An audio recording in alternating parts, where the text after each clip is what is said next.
Assalamualaikum grade 6. Hope you will be fine.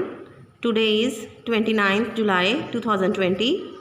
Subject English grade 6 lecture number 15. See today diary exercise part A1 question J2K plus part A2 and A3 comprehension from book pages 56 or 57. See question number J first. Tom describes the house in his own way. Tom जो है वो घर को अपने तरीके से बयान करते हैं. What is his view about the house. घर के बारे में इसका क्या नज़रिया था. Does this view change. क्या वो नज़रिया तब्दील होता है. When and why. कब और क्यों. See the answer J. Tom describes it as scary. Tom जो है वो इसको एक डरावना बयान करता है. And cold in the beginning. और ठंडा शुरू में. But in the end when the mystery of the toy box is solved. लेकिन आखिर में जब टॉय बॉक्स की मिस्ट्री सॉल्व हो जाती है it changes into a warm and comforting place. तो वो तब्दील हो जाता है. घर जो है वो तब्दील हो जाता है एक गर्म और आरामदा घर में. सी द क्वेश्चन नंबर के.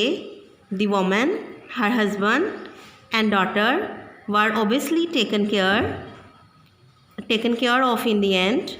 What is your view about how and why they got there in the first place? It means आखिर इस औरत का अपने शोहर और बेटी का बहुत एहतियात से ख्याल रखा गया. तो वो कह रहे हैं What is your view about how and why they got there in the first place? यानी कि आपका नज़रिया क्या है कि वो पहले मुकाम पर कैसे और क्यों आए. See the answer of K. They were homeless and were in search of home shelter and were in search of some shelter and they found the house by chance. They had been living there for some weeks. यानी कि वो बेघर थे और वो पनाह की तलाश में यहाँ पर आए और उन्हें बाई चांस ये घर मिला और वो वहाँ पर कुछ हफ्तों से रह रहे थे. Part A2. Choose the best answer. Tom did not like the house because. Tom जो है वो घर को पसंद नहीं करता था. क्यों.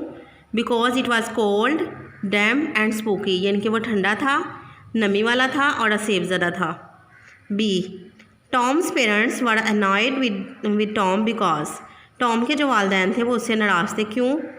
दे थॉट वो सोचते थे he made up a story कि वो कहानी बना रहा है टू गेट देयर अटेंशन. उनकी तवज्जो हासिल करने के लिए. See the part A3. Answer the following questions with reference to context. And just in case I am taking a golf club. It means और सिर्फ इस सूरत में मैं जो हूँ वो गुल्फ क्लब ले रहा हूँ. Who said these words. ये अल्फाज किसने कहे.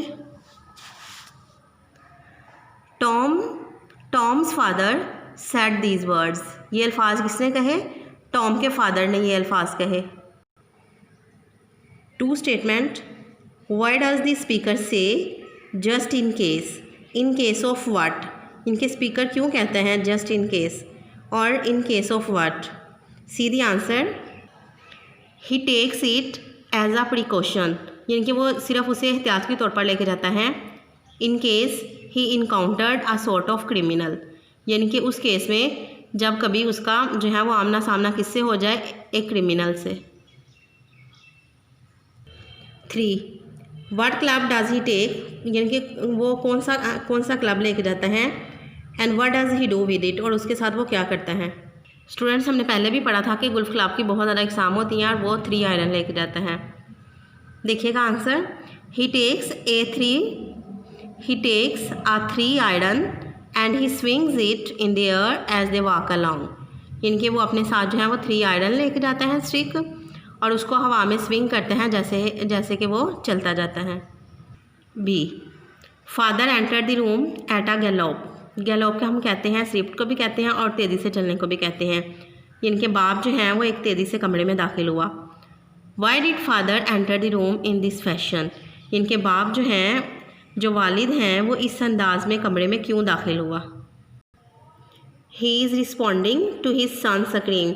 यानी कि जो उसके बेटे ने चीख मारी थी उसके लिए वो रिस्पॉन्ड कर रहा था. 2.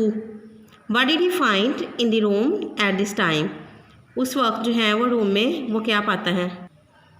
He found all the family standing silently. वो ये देखते हैं, वो ये तलाश करते हैं कि सारी जो फैमिली हैं वो खामोशी से खड़ी होती हैं। 3. What did he do in the room? वो कमरे में क्या करता है? एंड इमीडिएटली आफ्टर दिस, और उसके फ़ौरन बाद। फर्स्ट, पहले he went to the living room, पहले जो है वो लिविंग रूम में पहुंचता है। There the mother told him the whole story, वहाँ पर जो मामा हैं वो उनको सारी कहानी सुनाती हैं।